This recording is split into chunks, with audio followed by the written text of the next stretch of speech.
Thank you for being open to answering a couple questions that I have. Well, if I must. We are 8 days away from you being 87 years old. Almost that time again. Must you really remind me of that time again? My first question is, what is the secret to happiness?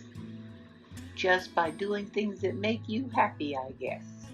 That's what I've always done anyway. If it makes me happy, I do it. If it don't make me happy, you don't do it. Sayonara. Happiness is so elusive. You know it when you find it.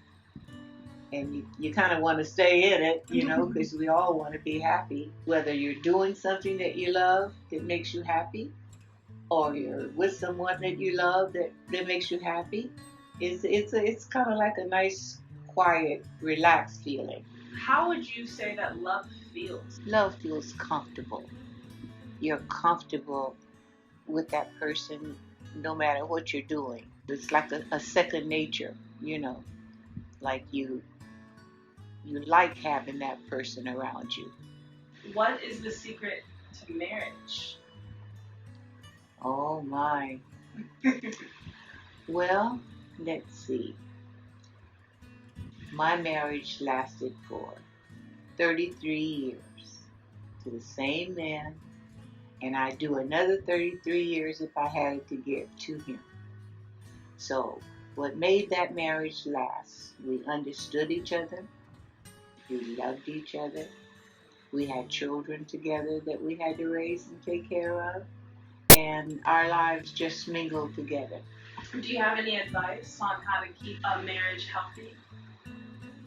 Sometimes you have to think of your mate instead of yourself all the time. You can't always think of what pleases you. You have to sometimes think of what pleases your mate too. Focus on the things that you enjoy doing together instead of separately. Do you have any advice for the younger generation? Well, the only thing I have to say to the younger generation is take care of yourself.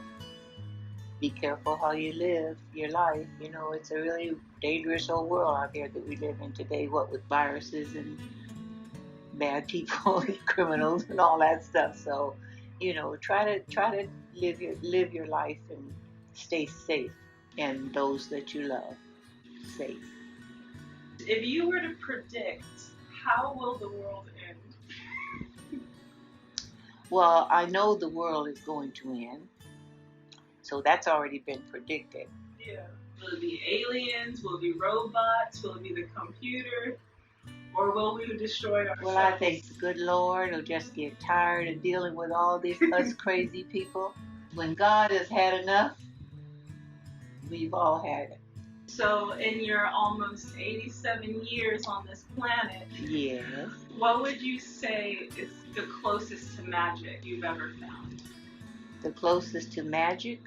Yeah, like something that feels extraordinary. When I was young, which is many, many, many years ago, you felt a closeness or a warmness or I like being around that person. I like talking to that person, whoever that person was, whether it was a relative or a friend or whoever that person was. You're glad to see them come and, you're happy to spend time with them. That's how I think, that kind of feeling. Okay, so like a genuine human connection. Right. Is magical. That's what I think. Yes. Thank you for answering some of life's notorious questions. You're welcome. I'm glad to still be here sitting answering them for you. I love you. I love you too, Poopy. Okay, that's enough for one day. Okay.